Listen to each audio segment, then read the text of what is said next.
Sing dimaksud dunya ketika dikritik pangeran iku dunya sing sangka kata daniah, sesuatu sing murahan, sing enteng, sing nafsu. Iku jenenge apa? Dunya, napa?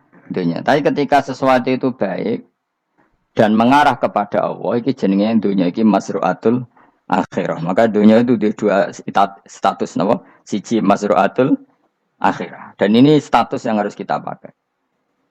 Makanya kata Imam Ghazali itu, gue nak ranti duit, sak penat-penate urip, terus merasa nggak punya kenikmatan.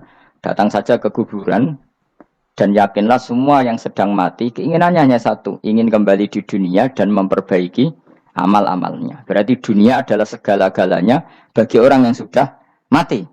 Ya, orang yang sudah mati, itu cita-citanya satu. La'alli arji, semoga kita kembali ke dunia. Untuk apa? Untuk membenahi semua kesalahan yang pernah dilakukan zaman yang dunia. Terus kamu ingat, fa'ana fid dunya. Ya Allah, alhamdulillah sekarang masih saya di dunia. Artinya saya punya satu kesempatan yang diinginkan semua orang yang sudah mati di seluruh dunia. Lalu malah wali anu surip malah kepengen nang mati. Saking kakean kasus, napa? Kakean apa? Kakean kasus. Makanya di sini sirinya para rasul, para nabi itu sering donga Allahumma tawil umrona, sehingga banyak orang soleh mendoa supaya panjang apa umur. Itu karena pas itu yang hadir adalah dunia dengan makna masruatul akhirah. Tapi ada juga wali dan nabi kadang-kadang donga, ya Allah, jika sebaiknya saya mati, mati saja. Itu ketika tergambar dunia yang sudah murahan, yang sudah arogan, yang sudah tidak jelas. Maka dunia ini punya dua status sekaligus. Jika prospek bagi Anda untuk masruatul akhirah, maka nikmati senikmat-nikmatnya. Tapi jika bagi Anda ini sudah menjadi ladang maksiat apa-apa, maka jadikan dunia ini tempat tobat. Karena akhirat itu nggak ada apa-apanya dibanding dunia. Jadi akhirat itu hanya mereferensi dunia, apa? Mereferensi dunia. Ini penting kulatur, no. Kadang-kadang sufi kemudian goblok, ora iso ngaji. Dia nganggep dunia sampai akhirat itu penting akhirat, tapi cara maknaninya salah. Lho kowe nganti ning akhirat mlebu swarga itu karena apa coba? Amal zaman di mana? Di dunia. Berarti penting mana dunia sama akhirat? Penting dunia karena akhirat mau efek, apa? Efek dunia ini yang pokok. Apa dunia ini yang pokok. Kalau Allah kan cara ngendikan tidak seperti itu. Allah cara ngendikan gini loh. Akhirat, maksudnya walal akhiratu khairul lakam nalula gini. Sesuatu yang berorientasi akhirat dan kemudian menjadikan kamu nyaman di akhirat itu khairul laka minal ula, itu lebih baik ketimbang dunia. Ora kok kowe nak ning dunia nak sepemelek ning akhirat apik ora ngarang ngono, nak ning dunia melek ning akhirat luwih parah. Kayak melarat cek ngene iki kan. Tapi kan cek iso ngopi, cek iso mangan tengkleng. Sebenarnya akhirat gak iso blas. Dunyel-dunyel malaikat ngawur. Gayamu bareng melarat sak ning dunya lara lah nek akhirat penak. Aku yakin ora luwe lara, tak jamin. Ngeraine kan ketara nak keliru omongan aku ning dunya lara lah sementing nek akhirat penak itu ndak bisa. Kowe nyifati dunya nggon lara iku serapati ridho mbek pangeran. Berarti ketika iso ngopi ra syukur, ketika iso mangan ra syukur, anane nyifati dunya lara. Berarti rapati ridho mbek pangeran. Malah dibles-blesno sebenarnya. Pemenang nak pengurus akhiratnya aku tak tekek. Cuma aku loh pengurus bawa rasa bener. Tapi gak ada rencana daftar jadi panitia apa akhirat. Tapi kira tak syafaat dia biar no karena ini penting kalau terang no. Makanya Imam Syafi'i masyhur makalah beliau tentang fikih dan tasawuf itu. Nggih saya kutip ya. Dan saya memang saya hafalkan terus makna teman. Faqihan wa sufiyan fakun laisa wahida fa inni wa haqqu wa iyyaka ansahu. Terus kata beliau mensifati orang fakih fa hadza qasin lam yadzuq qalbuhu tuqa. Wa hadza jahulun kaifadul jahli yasluhu. Itu masyhur. Di dunia ini identitas di dunia kita, dunia ulama itu hanya dua. Kalau enggak sufi ya fakih. Kamu jangan jadi salah satu. Fakih adalah orang sing qasin, itu qalbuhu qasin, hatinya itu keras, hatinya atas. Lam jadu qalbuhu tuqas, gak ditakwa blas. Wong fakih ora ditakwa blas, gak di empati blas. Tapi orang sufi itu wahada jauh ini malah geblek blas, malah parah meneh. Sing sitok atas hatine sitok geblek dari Imam Syafi'i. Kena protesnya berarti Imam Syafi'i aja protes aku. Kenapa begitu? Misalnya gini orang fakih. Kalau bapak nyontohkan tuh gini. Orang fakih itu punya aturan, misalnya kalau rukuk tidak begini nggak sah, sujud kalau nggak begini nggak sah. Sholat kalau tidak begini nggak sah. Oke, aturan itu baik. Tapi punya keangkuhan berpikir. Misalnya ada orang desa terbelakang, misalnya di pedalaman Gunung Kidul, Kulon Progo. Ada orang yang ditobatkan orang-orang sufi. Orang sufi itu ya sing rodok goblok-goblok itu, misalnya nobatkan. Enak wae wong fikir melok nobatno tapi tahu-tahu bilang ini sholatnya enggak sah, rukuknya enggak sah, Fatihahnya enggak sah. Jare sing sufi, wah semane nobatno ora iso salat apa ora disahno. Si sufi ya goblok pisan, ketika ngawal si ajudannya tadi salat, enggak dikawal. Sehingga banyak aliran di Jawa salat ala kali Jogo ya ono Fatihah mau meneng tok. Sitok sujud tok. Jadi ini sitok atas hati ini, ora gelem bina tapi muni rasa. Sisi tok goblok, ora tahu nerusno pembinaan. Akhirnya yang mandek ning satu kesalahan dan diwaris ya bergenerasi-generasi. Makanya kata Imam Syafi'i itu sitok goblok, sitok atas hati ini. Jadi kamu jangan jadi salah satu itu. Makanya kamu aman karena kamu ndak sufi ya ndak fakih. Makanya nggak masuk nggak masuk yang dikritik Imam Syafi'i. Kamu sufi ya ndak, fakih ya ndak. Makanya kalau Imam Syafi'i ngeritik itu, tapi alhamdulillah saya ndak dua-duanya. Ya ndak sufi, ndak fakih. Karena orang sufi itu kalau ditelusuri itu memang kesalahannya terlalu banyak. Kecuali dia mau ngaji fikih. Kenapa? Kecuali dia mau ngaji fikih. Kayak tadi misalnya, sampai Imam Syafi'i zaman itu duka yang menghentikan usisat tasawuf alal kasal. Ilmu tasawuf itu dibina. Itu berdasar kemalasan. Loh, saya punya teman sufi banyak. Saya ini kiai loh. Punya teman sufi banyak. Tekon dengan kula Gus dunia rusak, sementing sakniki ini ngatah-ngatahno istighfar. Memangnya kita bisa diistighfari pangeran di sepuro pangeran ketika kamu orang alim ndak mulang? Memangnya kowe iso di sepuro pangeran ketika kowe sugih zakat? Memangnya kowe iso di sepuro pangeran wis kere ra nyapu masjid teko Jumatan, bareng ngrokoke diusep-usep ning pojok masjid bar mulai. Enak wae. Ana keran coplok istibarno. Memangnya kamu bisa jadi orang miskin seperti itu kemudian dimaafkan Allah? Ndak bisa. Kamu harus terlibat dalam proses sholat. Wis kere ya urun gawe keran, misalnya orang ngono urun masjid ya nyapu-nyapu, sing sugih urun dhuwit, sing alim urun mulang. Kok enak? Dunya bangkep rusak terus kabeh dhewean. Menengi sampean ke dhewean neraka ra tak baturi ya ngono. Ndak bisa, sufi seperti itu ndak bisa, tuh kriminal. Malah Imam Syafi'i dalam satu makalah kowe esuk tasawuf, awan wis rondok ngene. Saking ekstrimnya beliau. Nah, kenapa Imam Ghazali muji orang sufi? Kitab-kitab risalah kusyariah muji orang sufi itu sufi-sufi yang kayak kowe. Sufi-sufi yang belajar fikih, napa? Sufi-sufi yang masih mau belajar fikih. Kok enak? Jadi sufi itu maknanya sidik-sidik. Zaman wis rusak itu tidak seperti itu. Nak rusak, ya amanat pengiran kon melok dandani. Nah, ketika rakan didandani sebetulnya nggak masalah, kan ada alternatif. Misalnya gini, ada mobil rusak nggak bisa dipakai. Memangnya mobil hanya itu? Kan ada mobil yang lain itu jenis fakih. Ini ndak, kamu punya pemimpin hanya 2 atau 3 lah, biar nggak nyindir. 3 atau 4 lah. Ketika 4 ini orang ini gagal, seakan-akan Indonesia gagal. Memangnya Indonesia hanya punya orang 4 itu, goblok sekali kita berpikir gitu. Segoblok-gobloknya apa? Memangnya Indonesia itu milik siapa? Kenapa kamu menggantungkannya sama 1-2 orang, 3-4 orang? Gampang aja cari alternatif. Terus, tapi kan harus lewat pemilu, khusus ngenteni pemilu 5 tahun cepat. Mustafa Rokin jokno jadi calon presiden. Nah, kemudian jadi negara tahlil. Karena dek Nabi ya, ngomong ekonomi ya ora iso. Ngomong wisata ya haram, ngomong budaya haram. Ngomong badan usaha milik negara ya ora roh deh. Lamun langsung dibagi-bagi. Tapi kelirunya kita selalu begitu. Ketika kecewa sama pemimpin, seakan-akan dunia ini tergantung pemimpin itu. Mana ada dunia ini dipasarkan sama makhluk oleh Allah. Dunia ini milik Allah, nggak pernah dipasarkan makhluk. Bahkan kiai mati pun nggak ngefek pada agama. Dulu sahabat meninggal agama jalan, wali songo orang-orang pilihan meninggal agama jalan. Karena Allah tidak ridho dunia ini, agama ini, dunia maupun agama dipasrahkan sama seseorang. Allah yang mengurus dunia ini. Apa nak konglomerat mati terus wong larat kabeh? Ndak kan? Apa nak wong soleh mati terus wong bejat kabeh? Ndak. Allah yang mengurus agama ini, mengurus dunia ini. Saking goblokem, nak ono kecewa mbek makhluk. Terus ya Allah, terus seakan-akan dunia ini runtuh. Ono pegatan saake saya kira ono sing lanang. Banyak orang pegatan terus untuk bojo luwe apik. Bojone mati sing wedok malah makmur akeh to ora. Makanya pangeran nanya manusa iku entek-entekan. Allah nate ngendikan gini Mas dalam pegatan. Unik ngendikan pangeran. Ya rodok manekno wong pegatan. Wa iya tafarraqa yughnillahu kullam min saati. Kamu tidak usah takut dalam suami istri itu bercerai.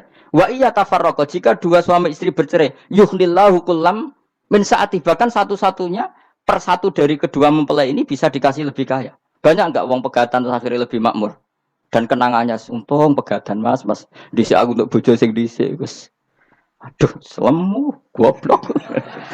Enggak sing lanang karena bosen dijudisi yang untung saiki di bojo konak bojoku sing dhisik. Banyak enggak orang pegatan kemudian kenangannya itu baik sama yang sekarang. Dengan yang lalu mau ngerutut tok, banyak enggak? Banyak. Dulu kita punya pemimpin yang cakap, yang otoriter. Zaman itu pun di demo. Coba kita ini kan mulai dulu yang ngerti pemimpin di demo. Mereka cek urip pantas di demo, nggak es mati di go kelangenan. Kelakuan kok ngono. Mulai dhisik nganti saiki. Kiai juga gitu, zaman urip dikerwiti. Kok bareng mati kiai penggantinya dikritik ora koyok kiai dhisik. Iku ora ya coba 66 Pak Karno dikritik, orde baru diurus gitu tuh. Nabi yang ngono mangsamu presiden tok. Nabi ku kan mukjizat iku ngaji. Jadi mukjizatnya Nabi ku ngaji. Jare masyarakat ngono. Mukjizat orang keren blas. Mukjizat itu kudu nganggo tongkat. Dadi seru napa? Dianggap Nabi Harry Potter. Jadi Nabi mukjizat kok mulang. Mulang itu mengatur logika supaya mapan nikmati Allah dan Rasul. Itu mulang. Mereka agak seneng. Mat. Caraku Nabi-nabi dhisik di tongkat apa Mat. Dadi seru apa? Seru main seblak pokoke seru lah. Nabi sempat tertarik, ya kepengen di tongkat tahu Nabi tua. Kita ya sangar lah, wah. Jadi Nabi ngalor ngidul gak apa? Tongkat nggak sing ngelawan, blus terus kecemplung segoro.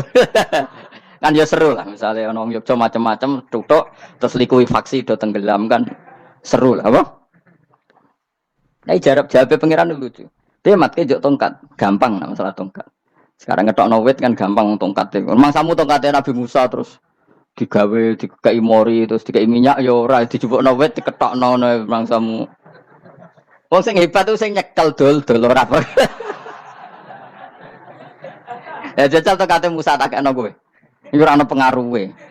Wong saiki ning gone Turki digo tontonan ora piye-piye. Lah nek mbate jek aktif Pak Turki nantang Israel duel nang. Lah wong ditongkate Nabi Musa kok digertak Israel rawani. Lah nek tongkat iku tenan nak oh sing sakti sing nyekel dul ora perkara tongkate. Nah cara wae dhisik sono HP Nabi Musa ya luar biasa cara. Akhirnya Nabi Muhammad itu sempat kepengin jawab pangeran unik. Awalam yakfuru bima utiya Musa min qabl. Matke kok gak eling apa zaman Musa nggo tongkat wong terus do iman. Awalam yakfuru bima utiya Musa min qabl qalu sikhroni tazahara wa qalu inna bikullin kafirun.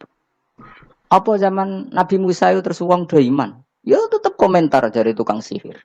Padha wae. Nggo mukjizat ora padha wae wong nak berdua ya tetep berdua. Zaman Pak Karno sing tukang ngeluh ya ngeluh, zaman Pak Harto tukang ngeluh ya ngeluh, zaman Mega sing tukang ngeluh sampai saiki sing tukang ngeluh ya wis kegiatan. Kiai yang ngono. Kadang ada kiai saiki misalnya Surabaya zaman Mbak Arwani, Mbak Zubair. Memangnya zaman Mbak Arwani wong kudus ngaji kabeh. Mangsaku ya kelakuane wis ngono-ngono wae. Misale kula ya, kadang ya wong komentar. Gus Bae ora kaya zaman Bandur Salim. Lah aku wis dididik bapak, zaman Bandur Salim apa wong ya ngono. Engko bapak zaman Bandur Sam apa ngono sampai zaman Basunan Bunang misal. Ayo jajal. Masa wong Yogya misalnya saiki ora kaya zaman Bali Maksum Mbah Munawir. Memangnya zaman iku wong ngaji kabeh. Ya ndak juga kan, sakrohku kiai nak ngaji sing ngaji wong ngono-ngono iku pancet wong iku. Itu pengalaman. Mulane ketika Nabi Muhammad kemudian mujizat Nabi Musa jawab pangeran we awalam yakfuru bima utiya Musa min qabl. Apa zaman Musa terus do iman mat. Padha wae engko masih go tongkat ngalor ngidul ya. Biasa wae mat. Gak usah mujizatan mulang wis ngaten. Lho kula lho umpama tawani pangeran mujizat kok tongkat Musa. Kula mboten purun. Ya perkara kok malah lucu. Nabi kalor ngidul go tongkat. Nabi Musa itu tongkate biasa kan, sing kondang ke wonge. Lah saiki ejek ning Turki. Nek kata tenan jek top Israel tuntas ya. Suwabet terus likuifaksi, tutup suwabet meneh dadi negara bebas wong Israel. Terus Rajab Tayyip manggon kono. Iku aneh-aneh iki. Makanya penting, yang dikatakan mukjizat itu ngaji. Ngaji itu bisa membentuk yakin. Yakin itu bisa membentuk tahqiq. Nah caranya yakin gimana? Tak warai kan, ben dadi wali. Wali sing jalur ilmu, jalur melarat wis kowe luwih iso lah. Wali ku jalur akeh. Alim ya iso dadi wali, zuhud dadi wali, melarat ya iso dadi wali. Syaratnya ridho ora kepengin sugih. Ya syaratnya melarat dadi wali ridho ora terbersit kepengin sugih ya ora tau muni lho umpama aku duwe dhuwit ora dadi wali. Muni umpama tok wis ora dadi wali. Jadi fa inna lau taftahu amala seton karena mengatakan umpama itu wis buka pintu setan. Jalur apa ke? Nah alim syaratnya apal Quran, apal ribuan hadis. Ayo nak zuhud syaratnya radhi HP, rawi anan. Nak fakir ra oleh diangen-angen. Ayo nanti apa rasa jadi wali? Gak usah ya. Kalau terang ini penting. Kenapa saya sering kritik orang sufi? Karena sufi sekarang tuh beda dengan sufi dulu. Di Jawa Timur itu keluarnya para kiai ya gitu. Kalau ada orang ikut torekoh tertentu, terus gak gelem ngaji takrib. Akhirnya linge pangeran suwengi tapi sesucine keliru. Masalah didik anak bojo keliru. Karena ya mau sementing la ilaha illallah terus maca la ilaha illallah terus itu gimana? Kalau kita iman sama Allah, ternyata iman dengan aturan-aturan Allah. Misalnya kita seneng cawe dok, terus mbok sebut jenenge tok, kono njuk wedak ra mbok kei, njuk mangan ra mbok kei. Terus kamu tidak mempelajari sing disenengi pacaran ku apa? Senang Allah itu maknanya senang ketentuannya Allah. Allah yang murka itu apa? Kalau kita zina, kalau kita maling, ketika korupsi. Allah yang suka apa? Kalau kita sujud. Lalu syaratnya sujud apa? Harus dalam keadaan suci dari hadas besar maupun hadas kecil dan tempatnya tidak ada najis. Bahkan harus gitu. Itu senang Allah kok aman. Allah semengi terus pingsan, kesemper. Terus tak tepak harus darani wali. Darani wali ono salam template. Wah apa-apaanan. Lancar bapak kula saking kerase. Lah wong darani wali nek melete keren aku jare. Tak top aku jare. Lah kok saged, Pak. Paling zaman akhir darani wali dadi gula wong salah templek ngekeki dhuwit. Tapi nak wong alim darani wali sing dadi pinter akeh. Coba jajal lah wis ayo. Nak ora percaya ruhin maklumno nak saiki wali, nak ora dadi gula mbek dhuwit. Ayo saiki umumno nak ruhin iku wali. Reaksi masyarakat kira-kira piye? Salam template terus nggak maklum merek rokok erugen misalnya rokok apa ya terus ditukokno. Tapi umat dapat apa juga? Tapi ketika orang terkenal alim umat dapat banyak karena bisa ngaji carane sesuci piye carane zakat piye yang wajib zakat apa saja carane dekat. Tapi saya gak wali kalah mbek apa wong alim kalah mbek wali. Kulo niki diceritani Gus kulo nek wong alim Gus jejer mbek wong terkenal wali kulo harus salaman beda nih. Ya akhirnya melarat tuh salam. Maksudnya salaman kok ono maknane ning Jawa Timur. Ora usah diterangno maknane opo. Wah kere. Wah kowe padha wae wong alim kok kasut to. Dekne kok kasute perkara hasile iku. Iku ya sarap pisan padha wae. Sing kanca kula niku. Tapi sebenarnya kita harus jadi pelajaran. Kalau ingat Allah itu ingat aturan-aturannya Allah. Terus keling Allah suwengi terus piye? Allah bikin aturan, kamu semengi masjid itu ketentuan fikihnya kayak apa? Kalau istri kamu sakit, anak kamu sakit, kamu wajib menghormati anak bojo dan itu juga perintah Allah. Terus saya Allah dulu nggak ada zaman Nabi seperti itu. Nabi itikaf sungi masjid tuh mikir wiridan, ya mulang biasa. Wiridan sekadarnya, habis itu Nabi yang ngajar biasa. Siapa yang tanya tentang haid, siapa yang tanya tentang ghanimah, siapa yang tanya. Jadi yas'alunaka anil anfal. Ketika mereka iskal, lalu ghanimah cara bagi gimana ya Rasulullah? Dibagi wa alamu annama ghanimtum min syai'in fa anlillahi khumusahu wal rasulullah 1/5. Ada yang tanya lagi, "Was alunaka anil makhid." Istri saya cara ngakad tidak normal ya Rasulullah. Kadang-kadang over. Terus disebut itu istihadah apa? Ditanyakan. Ada yang kaya usul, ya Rasulullah duit kula kathah lalu tak kasihkan siapa? Yasalunaka madzayun fikun. Ora kok terus eling pangeran sungi-sungi terus do ngantuk, bariku keturu. Bariku makan-makan ora ono ngono. Coba, jika seseorang terkenal wali itu paling untung udekne. Ini bukan kritik kan. Memang harus dikritik. Sing kritik aku enak kowe kualan, kowe ra wali kok ngritik wali. Kowe cuma melok-melok. Karena apa? Kita ini syafaqatan di hadil ummah, kita kasihan umat ini mencintai kiai, kemudian tidak dapat apa dari kiai itu. Caranya apa ya kita mulang. Makanya Rasulullah itu masyhur kan di sebuah hadis sama cari di Muqaddimah Majmu' di Muqaddimah Ihya hampir semua kitab ulama top itu menceritakan hadis ini. Nabi ke masjid ada satu kelompok yang nangis-nangis donga, ada sekelompok yang mulang fikih. Mulang itu ya iki halal, iki haram. Iki salat begini enggak sah ini. Pokoknya mulang aturan-aturannya pangeran. Nabi ngadeg. Kemudian Nabi bilang gini, kilakuma ala khairin, dua kelompok ini sama-sama baik. Tapi apa yang terjadi? Amma haula fayatuna waha, mereka adalah kelompok-kelompok yang minta sama Allah, insya'a ajaba wa insya'a la. Kalau Allah menghendaki ya disebadani, kalau ndak ya enggak. Tapi ini kelompok yang membicarakan hukum-hukumnya pangeran, pasti Allah ridho. Wa innama bu'istu mu'alliman, memang sing jenenge nabi itu untuk mengumumkan halal haram, maka nabi terus ikut yang kelompok belajar tadi. Karena yang dikatakan coba nabi diutus jadi nabi itu apa? Saya tanya, bikin aturan caranya tawaf ke Ka'bah.